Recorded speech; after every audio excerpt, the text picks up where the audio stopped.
Então esse é um aspecto para mim muito importante, o sentido propor Cristo, a discussão, esse homem, esse é um homem ou é Deus homem? É um homem no qual habitou Deus, é uma figura onde Deus está presente, que eram as diferentes discussões da época, e ele traz à discussão isto. E hoje tem muita discussão, ouço também um monsenhor que eu trabalho com ele é teólogo, e é hoje talvez o maior teólogo do país. Ele vive dizendo, se Cristo não tivesse ressuscitado, nós não ressuscitaríamos. Mas Cristo é Deus, Deus não pode morrer. Então, para mim, o argumento não vale. Quer dizer, eu não posso iludir ninguém, mas eu vou trabalhar com a fé que parte dos outros e com a fé que parte de mim. Agora, no momento em que, se tudo o que ligares na terra será ligado no céu, a Igreja decreta que Maria foi levada ao céu em corpo e alma, ali sim eu tenho certeza que é um ser só e plenamente homem, que é o ser que deu também resposta a Deus em nome da nova humanidade. Na Veja do dia 22, o Luc Ferry, muito discutido, mas eu acho que foi um genial ministro da Educação da França, diz assim: quem alardeia o declínio da família esquece que o divórcio foi inventado junto com o casamento por amor. Quando a união se ampara apenas no sentimento, basta que o amor se apague para que outro amor se imponha.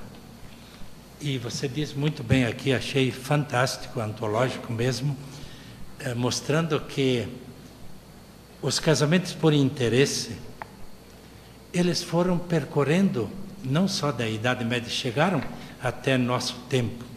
Hoje nós temos casamento com separação de bens, com união de bens, etc. No fundo, são os casamentos por interesse. Só que, na nossa época, já é algo diferente, porque não são contratados por ex-príncipes, donos de feudos. E ele diz bem claramente que a infidelidade é o momento do amor entre pessoas, não o casamento, porque era apenas por interesse. Então vem a grande discussão hoje. Eu trabalho em igreja. Outro dia um bispo disse para mim, de São Paulo, como pessoas separadas vão comungar? Eu disse para ele, o senhor acha que alguém uma vez casou para se separar? Teria sido um insano. Vai anular um casamento? Se eu sou inocente, não preciso, diante de Deus, ser justificado pelos homens. Se eu sou culpado e declarado inocente, eu levo 4 culpas diferentes, porque vou ainda condenar um inocente. Então é no plano da consciência, e eu disse para ele, se alguém estiver no 15º, no 15ª união, e no fim da vida, quando o primeiro falecer, a pessoa que estiver ali ao lado, as pessoas que estiverem ali puderem dizer, esses dois efetivamente se amam, se amavam, preencheram toda a utopia de Deus, de Abraão, de Isaac, de Jacó e de Jesus Cristo, quando definem Deus é amor. Acho que basta. Bom, então, seguindo a ordem, passo a palavra para o professor Jorge, então, Ribeiro, por favor, respondendo a pergunta. Nada como se sentir jovem, né? O critério da idade parece que não está valendo mais, né? Mas, enfim, também tem a idade da experiência. Eu acho que foi por isso, talvez, que a deferência que o Rivair fez aqui para mim, né?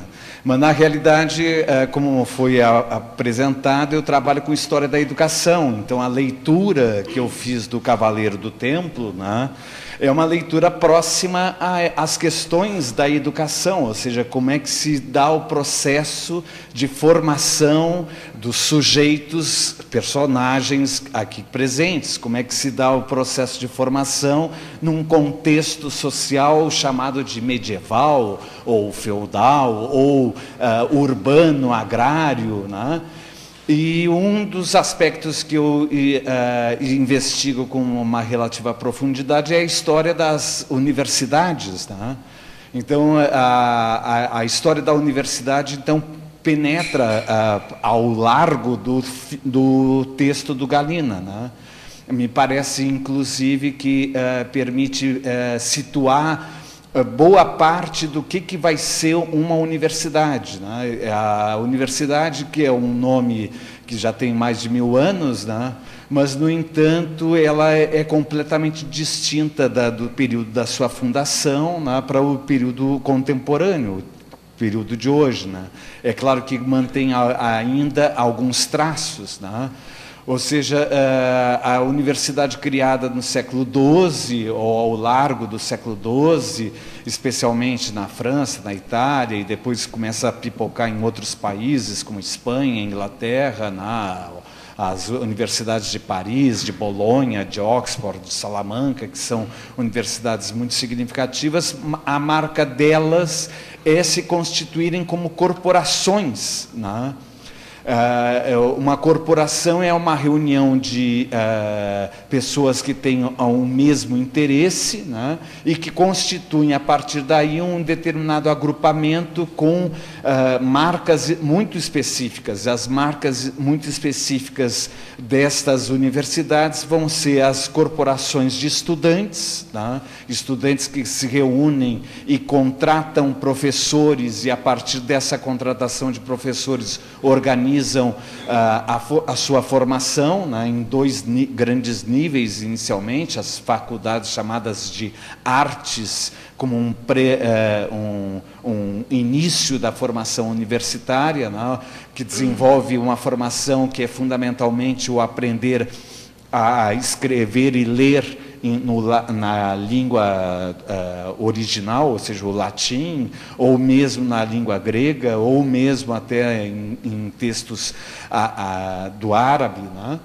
Então, essa universidade vai trabalhar com essa faculdade de artes como cursos iniciais, e que esses cursos são completamente distintos do que a gente pode imaginar como sendo hoje uma universidade, né? Esses cursos essas faculdades de artes geram a possibilidade de formar pessoas que vão ser mestres em determinado tipo de ofício, o ofício de ensinar os outros a se alfabetizarem e a lerem, né? Fundamentalmente essas duas características. As características do escrever e do contar são residuais, né? Muito mais se aprende a ler do que a escrever. E isso num tempo em que a imprensa ainda não tinha sido propriamente inventada, né?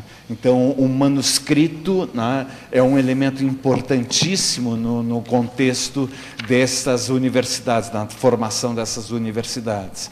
E depois as chamadas faculdades superiores, que compõem em 3 grandes linhas, né, em 3 grandes áreas, os cursos de nível superior dessas universidades, que compreende os cursos de teologia, direito, tanto civil como canônico, né, e o curso de medicina. Então, essa é a base inicial da formação universitária, né? Então, corporações que estão funcionando num momento em que, conforme o Michel Ballard, né, chama a atenção de que o século XII ele constitui como um renascimento fundamental, mas que pode ser traduzido esse renascimento justamente por uma revolução escolar, né?